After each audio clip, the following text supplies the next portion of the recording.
พี่น้องเอ๋ยมาละเด้อพี่น้องรายการเก่าของเฮาเองบ่มีล่ำบ่มีเพลงมีพญามาจ่าเบา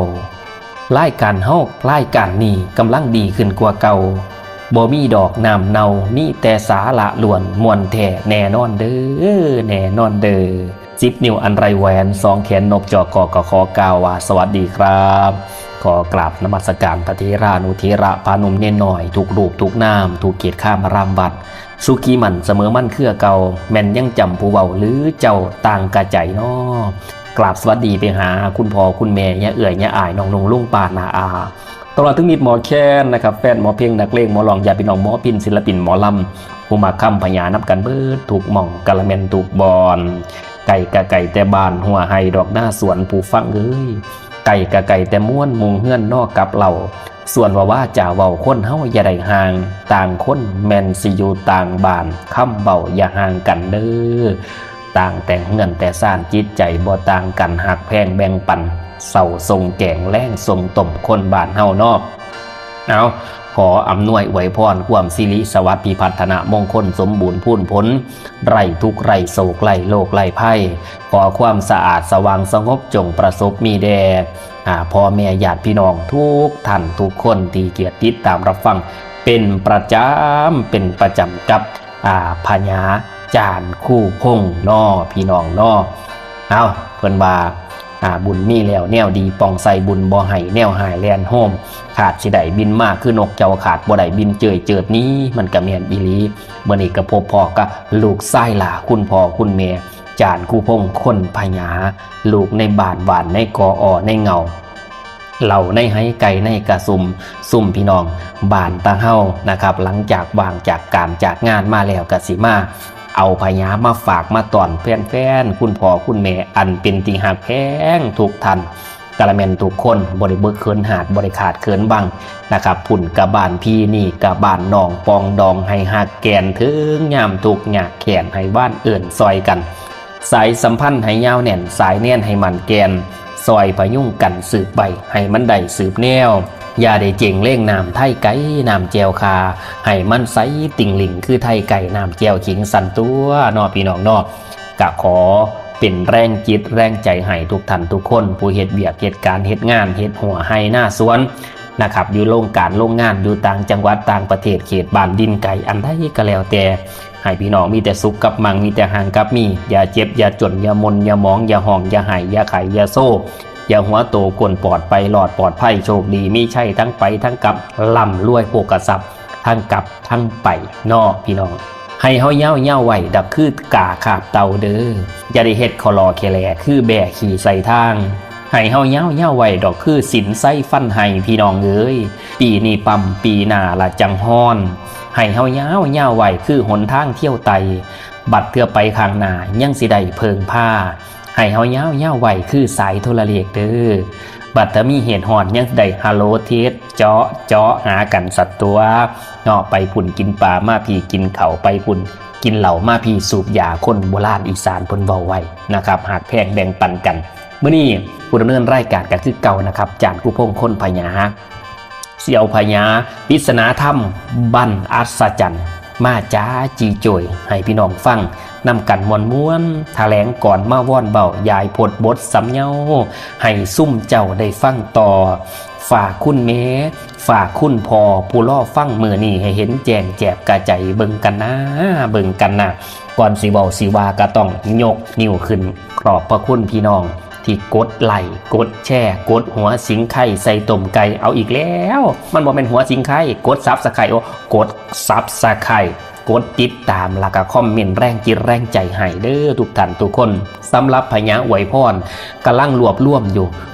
มผมคิดออกผมก็จะเขียนลงเรียบร้อยจังจะจัดพิมพ์พี่น้องต้องรอสักก่อนเด้อพวกพญาอวยพรต่างๆผมสิจัดให้พี่น้องลงแบบเต็มสตรีมเลยนะครับได้หนังสือเล่มนี้ไปก็สามารถพกไปเว้าในงานบุญศีลกินท่านแต่ว่าก็รอจะข้าวก่อนเด้เพ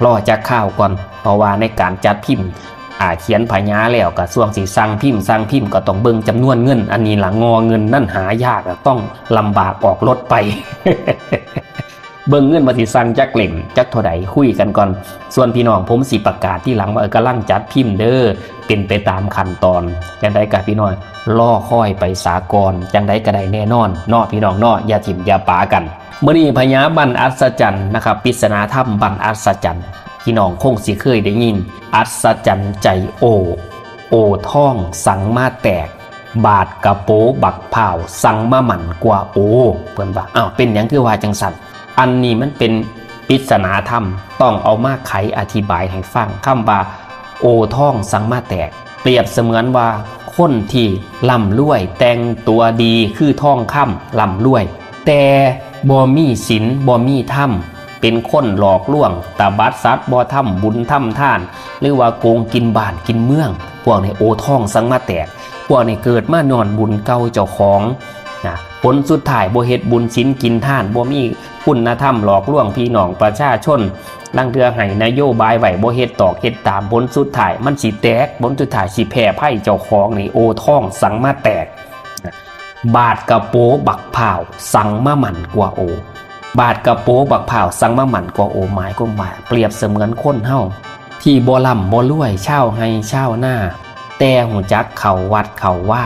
บ่มีเงินค้ำกำแก้วบ่ล่ำบ่รวยแต่งตัวกับบ่ดีคือเขาดอกแต่ว่าจิตใจหักจักเข้าวัดเข้าว่ามีศีลธรรมทำบุญทำทานเนี่ยมันก็เลยหมั่นกว่ามันกินเหย้ามันหมั่นมันยืนมันกินขามภพขามศาสตร์แห่งทานแห่งใดแห่งไห้แห่งมีท่านมาแล้วก็เป็นของพวกเฮาคือเก่ามันหักไหลลังเขาคือน้ำเมนาที่มันเป็นจังซั่นเด้เห็นบ่พุทธเจ้าบรรทัดไว้บุคคล4ประเภทบุคคลใดสักส่วนผู้อื่นไปทำบุญแต่เจ้าของบ่ได้ไปทำบุญบุคคลนั้นละหายตายจากกันไปเกิดเป็นมนุษย์ก็สิเป็นพวกมนุษย์ได้มีบริวารสมบัติแต่บ่มีทรัพย์สมบัติบ่ได้เฮ็ดเองแต่บุคคลใดนะครับมักเฮ็ดบุญศีลกินทานแต่บ่ส่วนผู้อื่นไปเฮ็ดกินบุญศีลกินทานนำลาหายตายจากขั้นไปเกิดเป็นมนุษย์ก็สิเป็นมนุษย์สมบัติมีเงินข้ามกำเกี่ยวสมบัติภัสถานหลายแต่บริวารสมบัติญาติพี่น้องพวกลูกขายิ่งขาซ้ายสิบ่มีนะมันสิมีน้อยนะบุคคลใดก็แล้วแต่บุญกุศลเฮ็ดทุกมือหรือว่ามีเวลาก็เฮ็ดแล้วก็ซักส่วนอวนเอื่นพี่น้องบุญบ้านนั่นเด้อเพิ่นมีบุญผาป่าบุญกฐินบุญยกซอฝาใบลากาบุญสมโพธินั่นสมโพธินี่ไปบ่ซักส่วนพี่น้องไปนำบุคคลนั้นละหายตายจากขั้นไม่เกิดเป็นมนุษย์อีกก็สิเป็นมนุษย์สมบัติแล้วก็มีบริวารสมบัติมีทั้งลำด้วยแล้วก็มีบริวารแห่งญาติพี่น้องกายิ่งกาซ้ายมันเป็นจังซั่นบุคคลใดก็แล้วแต่บ่เคยกินบ่เคยทานแม่นบ่เราบ่เคยซักส่วนผู้อื่นเขาทำบุญทำทานน้ำจักเถื่อประเภทปัดบ่เขาเหล่าบ่ขาดบาทบ่ใส่โบกไผ่บ่ละเอ็นแต่หัวพระหัวเน้นเป็นเลขเป็นหวยช่วยเบิดปีเกิดเป็นในศาสนาโภกานะก็สิเป็นญาติโจกบริโภคคนขอทานมันเป็นจังซั่นเด้บริวารแหนแฮก็บ่มีนั่นเพิ่นจังเว้าไว้ว่าอัศจรรย์ใจโอท่องสังมาแตกบาดกระโปบักเผาสังมาหมั่นกว่าโอท่องเกิดมาหลับมารวยแต่งดูดีมีฐานะได้เป็นเจ้าใหญ่นายโตซอผัดลืมคำเจ้าของบ่มีศีลมีท่านหลอกลวงโกงกินบ้านกินเมืองแต่คนกระโปบักเผาสังมาหมั่นกว่าโกเกิดมาบ่หลับบ่รวยแต่งตัวแบบหม้อซ้อเหมือนเศร้าให้เศร้าหน้าแต่ว่าเขาวัดเขาว่ามีศีลธรรมทำบุญศีลกินท่านบริโภคเขินหาดบริขาดเกินบ้านมันเลยหมั่นกว่าโอท่องเนี่ยเพิ่นบอกเป็นข้อคิดปริศนาธรรมฉะนั้นคนเฮาอย่าสิว่าถ้าโตดีอย่าสิโว้เว้าว่าโตดีก็ตามสร้างแม่นสิคุยลาบสร้างง่ามขี่ก็บ่หอมทรัพย์สมบัติหาไว้หลายปานใดก็ตามยาตายไปแล้วเอาไปบ่ได้พ่อก่อนขี่ไก่ขางนางเอ๋ย มันแม่นบ่ล่ะพิจารณาเด้น่ะเห็นเนาะพี่น้องเนาะนั่นเห็นบ่คือบั้นอีกบั้นนึงนี่เพิ่นว่าอัศจรรย์ใจแข่หางยาวๆสังบ่ได้ห้องนางบาดกะตายกะแต่หางกอมสังบ่ได้นั่งห้องอันนี้ก็เป็นพญาปริศนาธรรมบั้นอัศจรรย์เนาะมื้อหลังก็สิแปลตัวนี้แต่ว่าอาจารย์ผู้พงก็มีบั้นอัศจรรย์คือกันอัศจรรย์ใจใด อัศจรรย์ใจเด้อัศจรรย์ใจเด้อกสีเพดอกแตกแรงย้ำมือเศร้าย้ำมือแรงก็มีแต่คิดหอดพวกเจ้าอยากมาเบาเราพญาสั่นแล้วโอ้คิดหอดผู้ฟังแมนแล้วคิดหอดแห้งคิดหอดแห้งขั้นบ่มีพี่น้องล่อหลับสดับฟังจานคู่พงกะโอยว่างอวยอาวาสารใบแต่นี่ทันผู้ฟังยั่งไห้แรงใจอยู่เติบหนึ่งจานคู่พงกระดังปึ้งใจพญาจอยจ่าตาอ่านแถลงจังสันแล้วนะครับก็ขอบพระคุณพี่น้องคุณพ่อคุณแม่ยายเอื่อยยายอายผู้บาอาจารย์ที่